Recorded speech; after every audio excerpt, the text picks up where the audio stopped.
Episode 6 of Loki, season finale. Woo! That was really good. I really enjoyed that. There's a lot, and obviously it sets up so much for the rest of the MCU in this phase 4. Wow. Okay.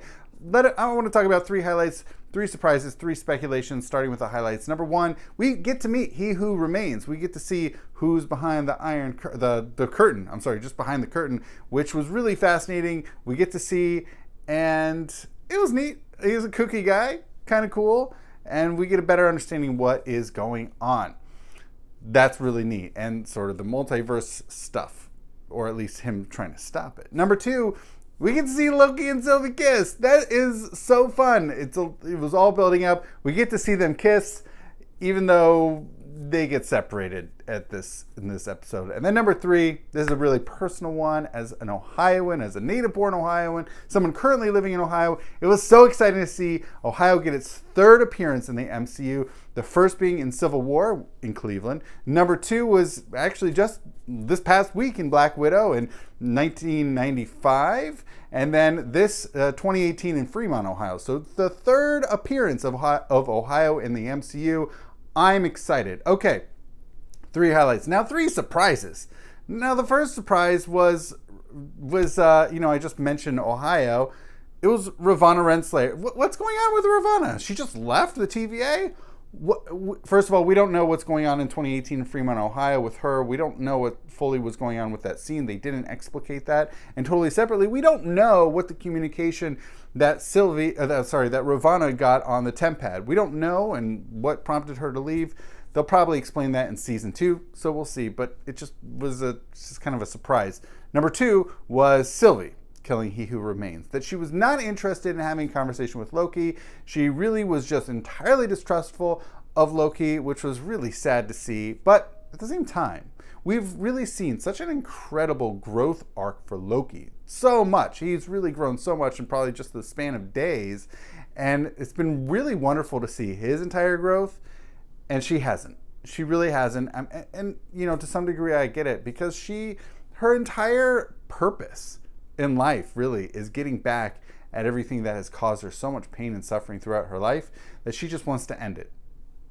Consequences be damned, it seems. All right, and number 3 is the huge surprise for me was Mobius and Hunter B20 getting reset. B15 getting reset. What happened? Why? I'm using the word reset. I don't know what happened with their minds, how that happened. Like first, when you see them coming together, they're both clearly knowledgeable of what's going on, and then we see them later in the stacks with Loki, and it's like they've been reset. We don't know what's going on. That was a surprise. Hopefully, we'll get some explanation as well. Actually, you know what? A bonus surprise to see sort of a statue of He Who Remains in the library stacks. That was interesting. Okay, 3 speculations. Look, this is obviously hugely setting up all the multiversal stuff in Spider-Man No Way Home, in the Ant-Man Quantumania, and then of course super obviously in Doctor Strange 2 Multiverse of Madness. Clearly this is sort of the triggering event for everything else that we're going to see with the multiversal stuff in the MCU. Number 2 is, we're probably going to see a lot more of this He Who Remains, probably King the Conqueror, and so forth. Or as he mentions in this episode, he's gone by a lot of names. So we're going to see him probably pop up, and I would suspect Ant-Man, Doctor Strange, could be Spider-Man, who knows?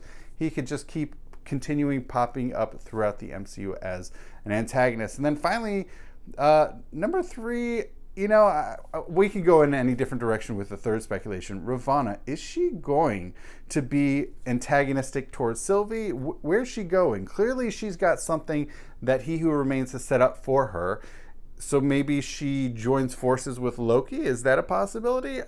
Who knows? That's going to be really interesting. Okay, and finally, 10th piece I have to say is the stinger was probably the absolute least surprising aspect of this entire episode, that they will be back for season 2. So, all right, we get another season. It'll be really exciting. I'm certainly excited for more Mobius, and who knows, maybe even some Mobius and Loki interactions, which will be great. And we still have hope. We still have hope that Mobius could be riding a jet ski and saying, wow. All right, that's what I got for now, and thank you so much for watching.